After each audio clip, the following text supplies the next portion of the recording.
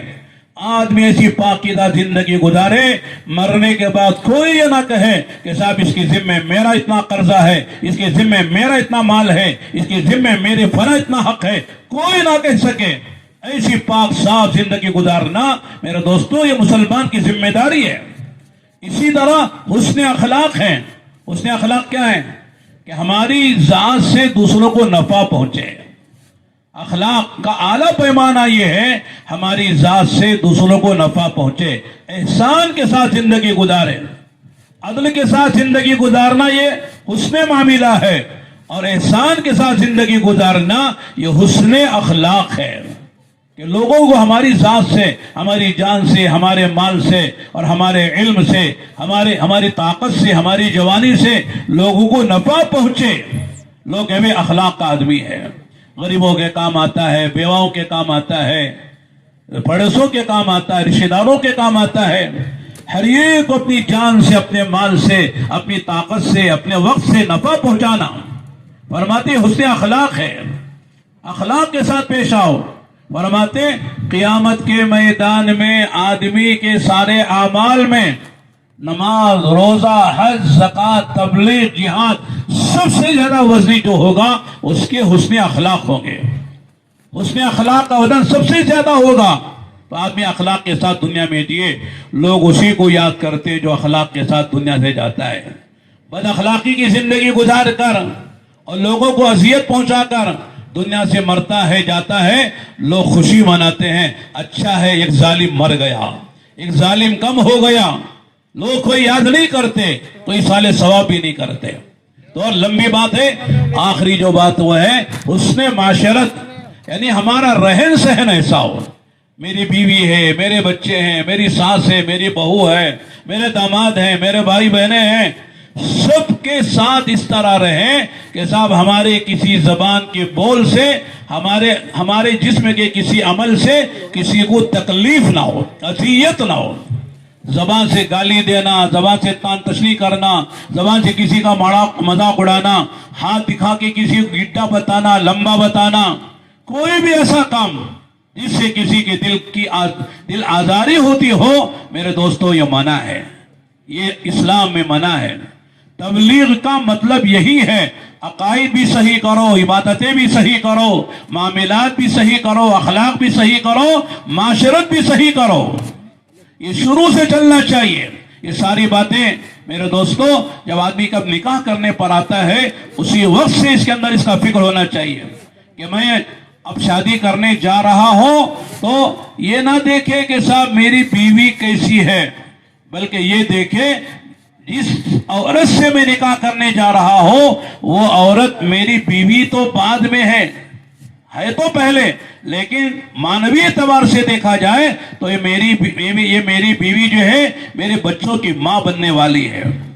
اگر یہ صحیح ہے، ماں، بچے اس کے گود میں پلنے والے، اس کے پیٹ میں بننے والے یہ صحیح ہوں گے۔ اگر یہ ماں غلط ہے عقیدوں کے اعتبار سے، اخلاق کے اعتبار سے اور میرے دوستوں معاملات و معاشرت کے اعتبار سے، میرے بچوں پر اس کا اثر پڑے گا۔ اسود دولی کے نام سے لکھا ہے کتابوں میں، ایک عربی شاعر تھے، ان کے بچے بڑے ہو گئے، انہوں نے بچوں سے وہ کہا کرتے تھے، میرے بچوں، میں نے شادی کے بعد تمہاری پڑھائی اور تمہاری نشو و نما، کھلانے پلانے میں تم پر احسان کیا ہے، لیکن تمہارے پیدا ہونے سے پہلے تم پر احسان کیا ہے۔ پیدا ہونے کے بعد تو احسان سمجھ میں آتا ہے، پیدا ہونے سے پہلے کیا احسان کیا؟ وہی بات جو میں نے عرض کی۔ انہوں نے بچوں سے کہا، بچوں، جب میں شادی کرنے کے لیے سوچا تو میں نے یہ نہیں سوچا کہ جس عورت سے میں نکاح کر رہا ہوں وہ کتنی جو ہے خوبصورت ہے، کتنی حسین اور جمیل ہے، بلکہ میں نے دیکھا کہ یہ میرے بچوں کی ماں بننے والی ہے، اس کے گود میں بچے میرے پرورش کریں گے، پرواز پائیں گے، یہ ماں بننے کے لائق ہے کہ نہیں ہے میرے بچوں کی، یہ سوچ کر میں نے تمہاری ماں سے نکاح کیا ہے۔ تو معلوم ہے کہ آدمی کو دین کو بنیاد بنا کے نکاح کرنا چاہیے، حدیث میں آتا ہے تنکح المرأة لأربعین لمالها ولجمالها ولحسبها ولدینها فاصبر بذات الدین تربت یداک. کیا پیارا اصول بیان کیا آقا نے. آدمی نکاح کرتا ہے تو حسن و جمال کو دیکھ کر نکاح کرنے والے بھی ہیں، مال و دولت کو دیکھ کر نکاح کرنے والے ہیں، خاندانوں کی اونچی اور جو شہرت کو دیکھ کر نکاح کرنے والے ہیں، اور کچھ لوگ وہ ہیں جو دین کو اخلاق کو بنیاد بنا کے نکاح کرنے والے ہیں. فرمایا فاصبر بذات الدین، اگر کامیاب ہونا چاہتا ہے نکاح کر کے تو فرمایا دیندار عورت سے نکاح کر کے کامیاب ہو جا. فرمایا کہ صرف مال کو بنیاد بنایا، دین کو نہیں دیکھا، کامیابی نہیں ملے گی.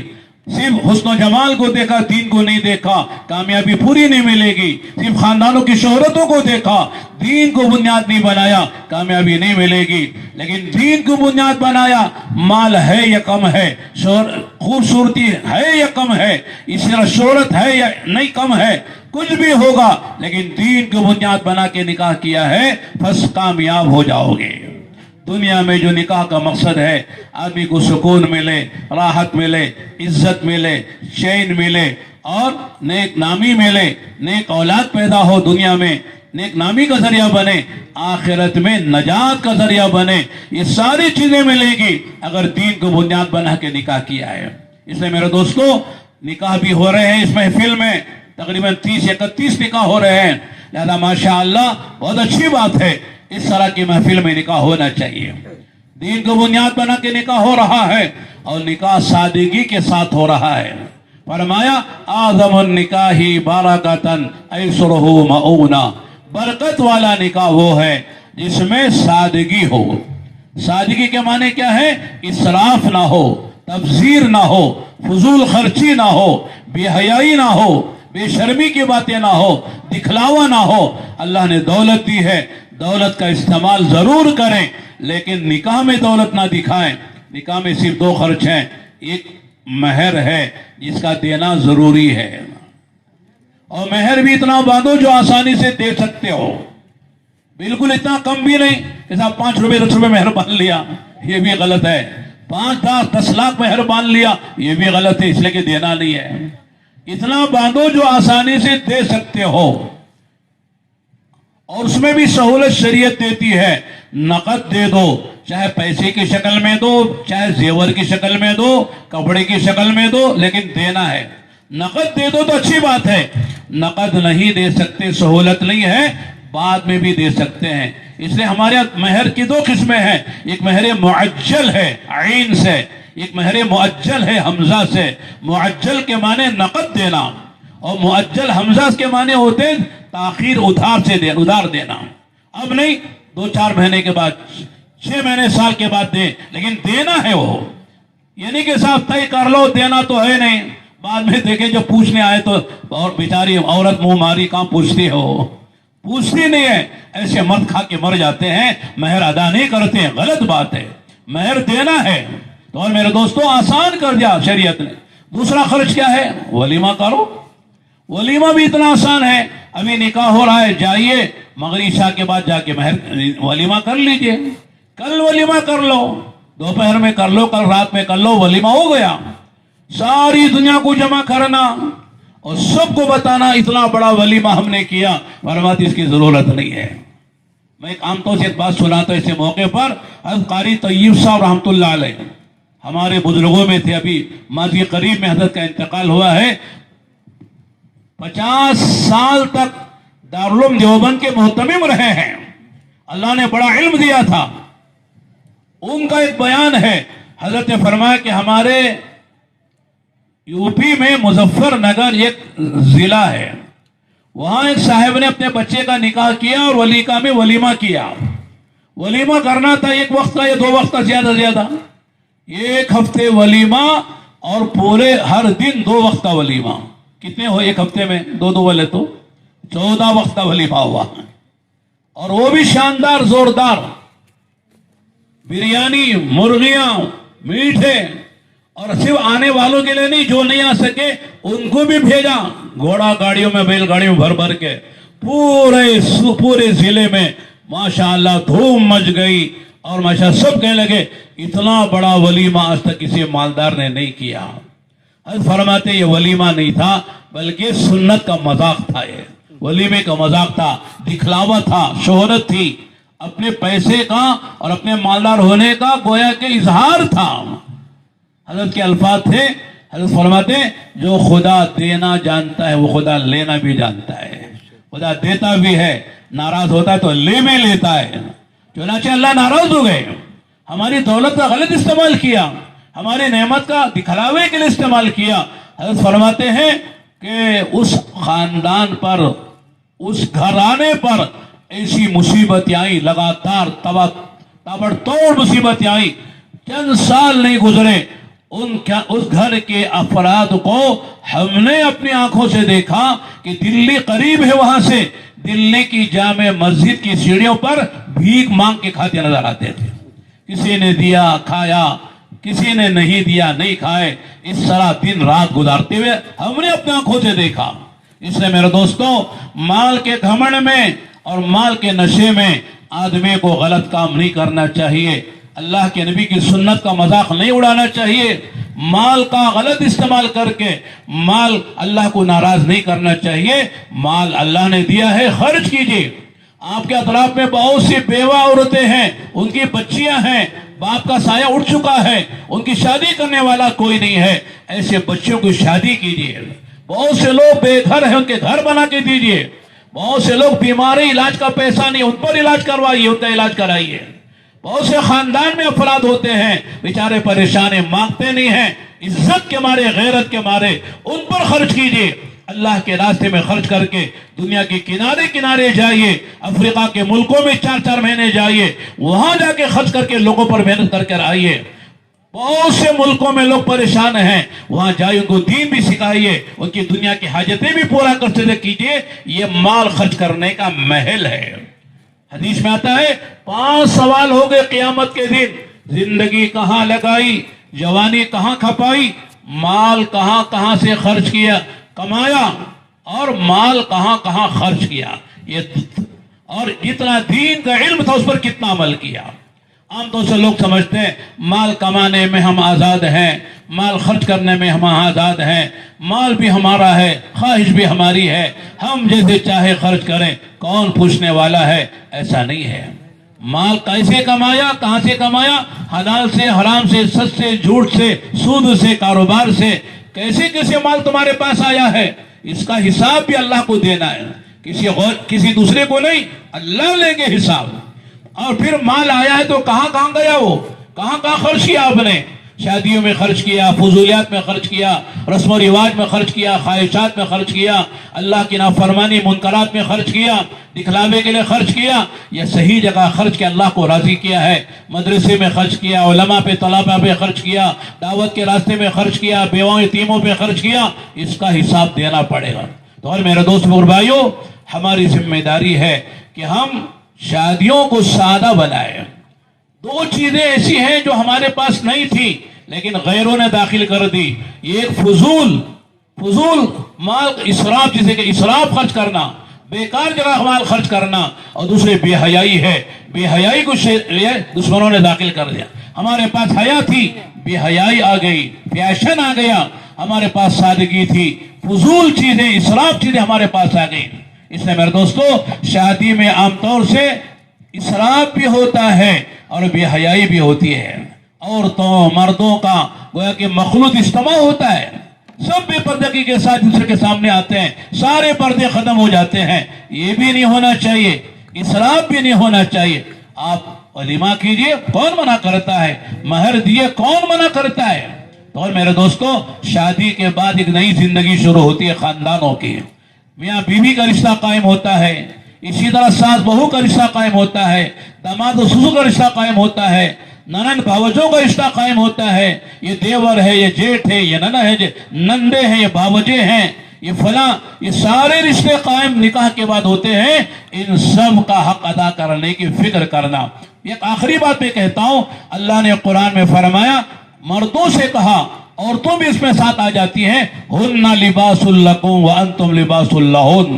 فرمایا دیکھو، یہ عورتیں تمہارا لباس ہیں، تم ان کا لباس ہو۔ یعنی مرد عورت کو قرآن نے لباس سے تشبیہ دی ہے. اب تشبیہ کی وجوہات کیا ہیں؟ فرمایا آدمی کے سب سے قریب جو چیز ہوتی ہے اس کا لباس ہوتا ہے. لباس سے زیادہ کوئی چیز قریب نہیں ہوتی ہے. اس طرح میاں بیوی کے قریب، بیوی جو ہے وہ اپنے شوہر کے قریب ہوتی ہے. قربت بتائی ہے. دوسرے لباس سے زینت ملتی ہے. لباس سے آدمی جو ہے حسین و جمیل، لباس نکال دو تو جانور و انسان میں کیا فرق ہے؟ تو لباس سے آدمی کو زینت ملتی ہے. فرماتے ہیں عورت مرد کی زینت ہے، مرد عورت کی زینت ہے. لباس ساتر ہے. کیا مطلب ہے؟ لباس سے بدن کے اندر کے جو عیب ہیں اور جو چھپانے والے جو حصے وہ چھپ جاتے ہیں. فرماتے اسی طرح عورت مرد کے عیوب کو چھپائے گی اور مرد جو عورت کے عیوب کو چھپائے گا. اور عیب سے کون خالی ہے؟ عورتوں میں بھی کمیاں ہوتی ہیں، مردوں میں بھی کمی ہوتی ہے، دونوں میں کچھ نہ کچھ ہوتا ہے. لیکن مرد وہ عورت کے عیوب کسی کے سامنے بیان نہ کرے اور عورت مرد کے عیوب کسی کے سامنے بیان نہ کرے. عام طور سے یہی ہوتا ہے. مرد جو ہے اپنی بیوی کے عیوب کو اپنے خاندان میں، بہنوں میں، ماں کے سامنے بیان کرتا ہے، اور بیوی جو ہے اپنے شوہر کے عیوب کو اپنے بہنوں، اپنے ماں کے سامنے بیان کرتی ہے. اس سے کیا ملتا ہے؟ دونوں ذلیل ہوتے ہیں. اس نے فرمایا ایک دوسرے کے عیوب کو بیان نہ کرو. اسے کپڑا چھپا لیتا ہے، اس طرح تم ایک دوسرے کے عیوب کو چھپا لو. اور چوتھی بات یہ ہے کہ لباس جو ہے وہ آدمی کے لیے راحت کا سبب ہے. گرمی میں، سردی میں لباس کی وجہ سے راحت ملتی ہے، چین ملتا ہے اور راحت ملتی ہے. فرماتے ہیں مرد عورت کی راحت ہے، عورت مرد کی راحت ہے. اس طرح ایک دوسرے کی راحت کا سبب بن کر زندگی گزارنا چاہیے. تو اور میرے دوستوں اور بھائیوں، بہت لمبی چوڑی باتیں ہو جائیں گی. بس خلاصہ یہ ہے کہ معاشرت ہماری اچھی ہو، گھر بنے. ہر ایک آدمی سوچے میری زبان سے نکلنے والا کوئی بول، میرے ہاتھ سے ہونے والا کوئی عمل کسی کی اذیت کا سبب نہ بنے. شوہر بیوی کا خیال رکھے، بیوی شوہر کا خیال رکھے، ساس بہو کا خیال رکھے، بہو ساس کا خیال رکھے، داماد سسر کا، سسر داماد کا خیال رکھے، سالے بہنوی کا، بہنوی سالوں کا خیال رکھے. ایک دوسرے کو خوش کرنے کی فکر کرے. پھر دیکھو ہمارا گھر جنت کا نمونہ بنتا ہے. ورنہ چند دن کی چاندنی پھر اندھیری رات ہے. چند دن پیسے کی زور میں ہم نے بہت شاندار، ہم نے غلط کام کر لیے، لیکن چند دن کی وجہ خدا ناراض ہوتے ہیں تو حالات خراب ہو جاتے ہیں. اللہ سے دعا کریں اللہ تعالی ہم سب کو سنت و شریعت کے مطابق اپنی شادیاں اور اپنے بچوں کی شادیاں کرنے کی خدا توفیق عطا فرمائے. کریں گے انشاءاللہ؟ ارے کریں گے. جن کا نہیں ہوا وہ کریں گے نا انشاءاللہ. ہاں